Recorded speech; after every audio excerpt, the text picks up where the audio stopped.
I'm Charlotte McLeod with investingnews.com, and here today with me is Jeff Clark of Paydirt Prospector. Thank you so much for joining me. Great to have you. Great to be back with you, Charlotte. Thank you for having me. Really good to be talking with you. And as we were saying before we started this, we had a little bit of a hard time coming up with what will we talk about now so that we don't overlap with our talk on stage here at VRIC tomorrow. So Yeah. try to keep it separate, and I hope that that will be available for people as well. Sure.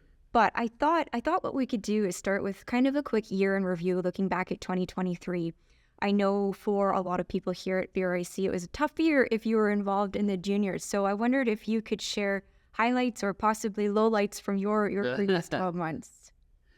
So 2023, I think, as any active investor knows, was probably the worst year for sediment in the junior mining sector, maybe ever, at least since the 1990s. So if you held on to some of your positions, especially the really good ones, and you didn't bail, here's something new. Maybe you should pat yourself on the back, because we're at the bottom of a cycle now, in my opinion. And so I think things are going to turn. And so for 2023, if you survive the year, congratulations. Now, it doesn't mean we shouldn't be cleaning up our portfolios. We should always do that. But here's the thing. You'll be cleaning up your portfolio even in the great years. So worst year in sediment, I think that signals that sediment is likely to shift here in 2024. At least that's what I'm personally preparing for. Okay, very good. I'm happy to hear that. So you're talking about sentiment, the worst year for sentiment. Has it been also the worst year for the companies themselves, or is it really kind of that sentiment that's the problem here? Well, the sentiment is obviously the biggest factor. That's pushed down, stocks and companies that, have no reason being, trading at the levels that they're trading at now. So that's the biggest thing. But that sentiment and the exit from the industry has caused some companies that would otherwise be good to struggle and suffer and maybe not even make it now because they can't raise money, or they can't advance projects, or they don't have enough cash, or whatever the case may be. So in those cases, even if you like the company and the prospects are there, if they're not really able to advance their projects here coming into 2024, unfortunately, they may have to go off to the side. So, it really depends. It's company specific, I think, would be a good way to say it. But it does start with sediment. So when sediment turns, we'll have a different problem.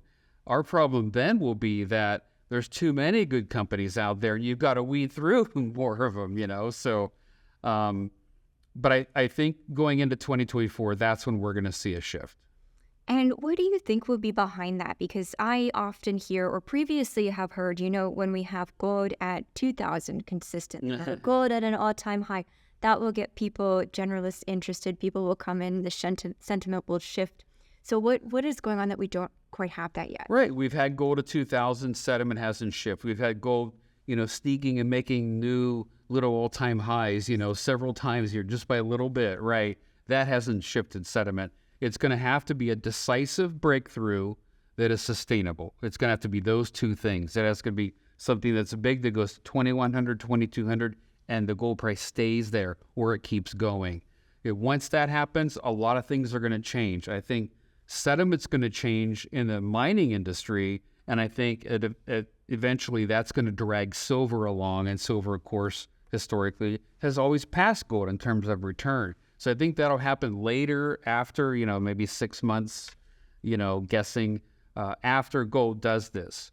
But I think that's going to be the key. So what's going to drive that?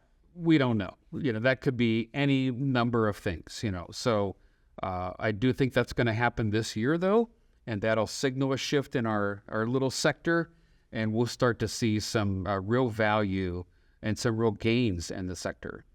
And maybe we check in on gold as well, since we mentioned gold. So when we talked last, this is back in November, you said, I think, a new all-time high. That was an easy call to make, and we did get there. So maybe just a little bit more detail on what you see coming for gold this coming year.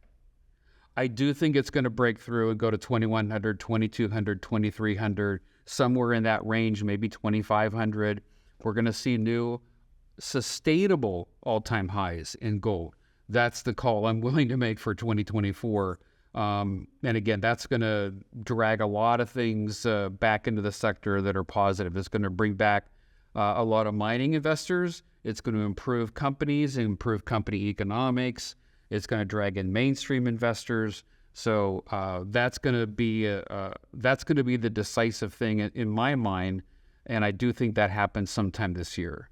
Okay, I also want to check in just briefly on the Fed, because we always talk about the Fed. And you've told us before, historically, that first rate cut tends to come only 5 months after the last hike. Yeah. So if we were, I think, 100% by the book, that would mean we get our first cut this month, which doesn't seem likely to happen. People don't seem to think that.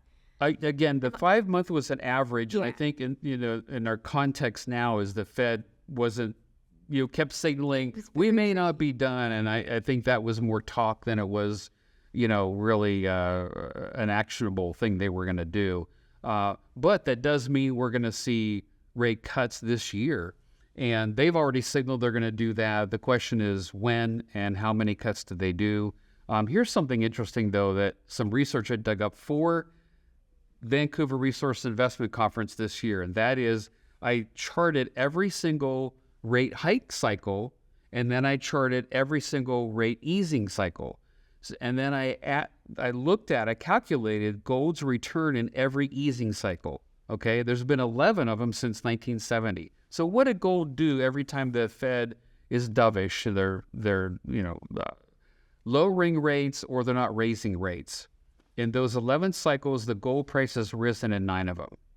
So gold likes easing, right? And that's the cycle we're going into as far as the Fed is concerned. So in the short term, that's our catalyst. The Fed is actually our catalyst in the short term because they're going to go into easing. So I think that's going to have implications, and I think it could be exciting. And of course, that's just a short-term thing. Who knows what else could come on the heels of that? Yes.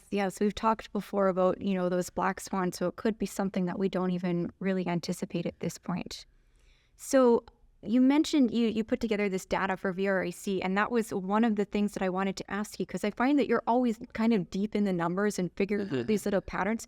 Are there any other interesting points like that you've noticed lately that you would want to share with people? Absolutely. In fact, I'll steal this from John Hathaway at Sprott, but he charted what gold stocks did in the last 3 easing cycles when they lowered rates. Gold stocks didn't go up 10, 20, 30%. They went up, they doubled, tripled, quadrupled. That's gold stocks, not gold. But gold stocks going up that much just because we're in an easing cycle.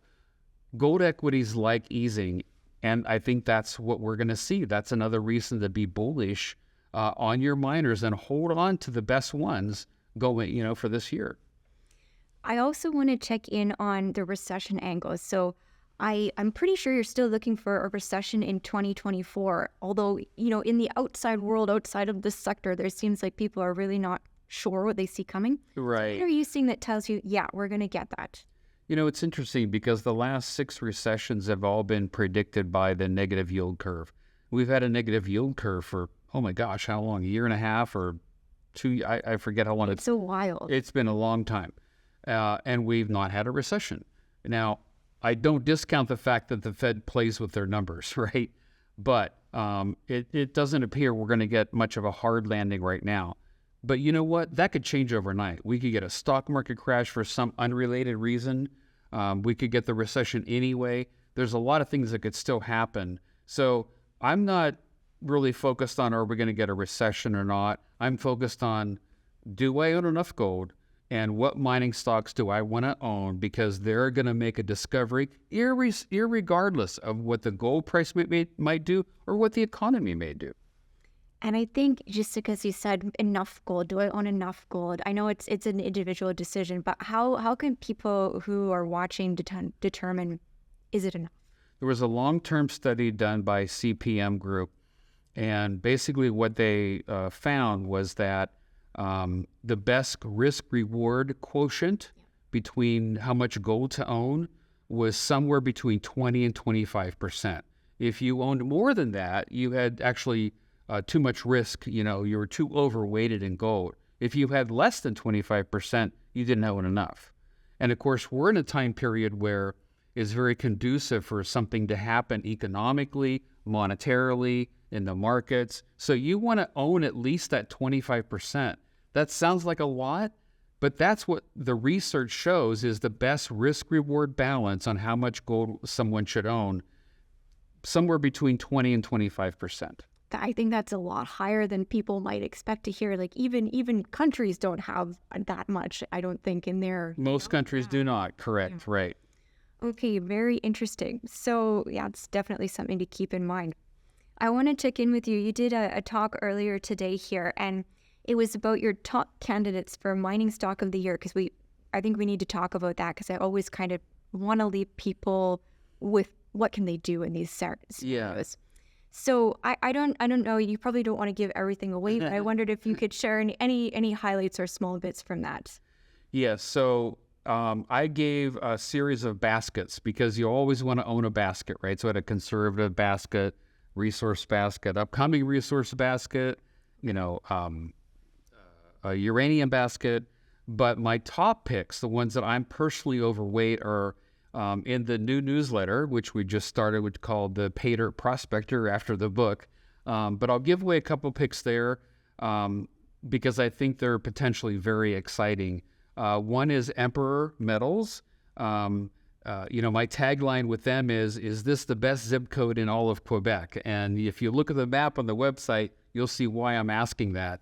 But the CEO there, John Floric, was actually buying shares before he was asked to even join the company, just as an investment, because he liked it so much. Then he did some AI modeling. He actually used AI, and they determined that there's a lot more gold there than the previous models had suggested. Plus they're drilling, plus there's unsampled drill core. There's up to like 60, 70,000 meters of drilling that was never assayed. So there's probably a high-grade core to this with a bulk tonnage asset. It has a 700,000 ounce resource now, but every indication is this is going to 2 million, potentially 5 million ounces. That's a big deal, especially where they're at. They're not going to build a plant. They're just going to let themselves be taken over because all the mills in the surrounding area are desperate for feed. They don't have enough ore, and they'll just buy this asset regardless of how big it is. I think it's going to be a very good win for us. I have high confidence in it. It's not a guarantee, but I've had confidence that, this thing is dirt cheap, and I think it's going a lot higher. So that's one example. The other one I'd give real quick is Argentina Lithium and Energy. Most people have not heard of this company, but Stellantis is an auto manufacturer of just dozens of models of cars that we've all heard and we all drive.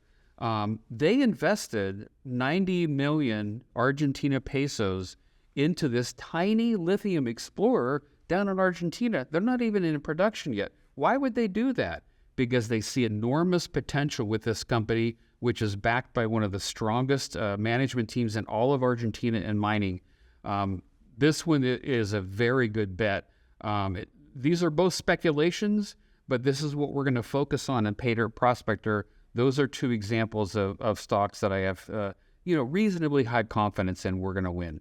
Okay, thank you so much for sharing. And just a quick note, so you mentioned AI, how it's being used in exploration. I thought that's quite interesting because I've gotten used now to hearing about AI as this bad thing that's stealing money away from potential, speculators are going over there. So is that something you're seeing often in a lot of cases in the mining industry? It's increasing, but a lot of companies don't have that expertise. They don't have the database, of prior work to build an AI model. This particular Emperor Metals had that, and John Floric had the experience of doing that, very successful experience doing that. So using artificial intelligence can be a good thing, and in this case, it's going to probably prove up that there are more ounces there than previously believed. Okay, very interesting. I think that wraps up all the topics that I wanted to cover with you. But, you did mention you're doing something new, Paydirt Prospector. Yeah. If you want to finish up by telling us a little bit about that, what you're doing there, any other final thoughts? I started it because I come to these conferences and I see these great companies like, oh, I like that one, or oh, this will be a good recommendation. I say no a lot, but I see some that I really like, but they're really not appropriate for the Gold Advisor site because that's the free site. I want to be a little more conservative there. So this newsletter, it's a paid newsletter, so the investors have to subscribe to get it. That's going to be a little bit more early stage, a little more risky, but potentially more explosive. So we're looking for things that are going to go 50% in a year, double, triple, 5x, 10x. That's the kind of thing we're going to do. They would not all work. No one ever has a 100% success rate. This is geology, and this is prospecting, and this is, junior mining.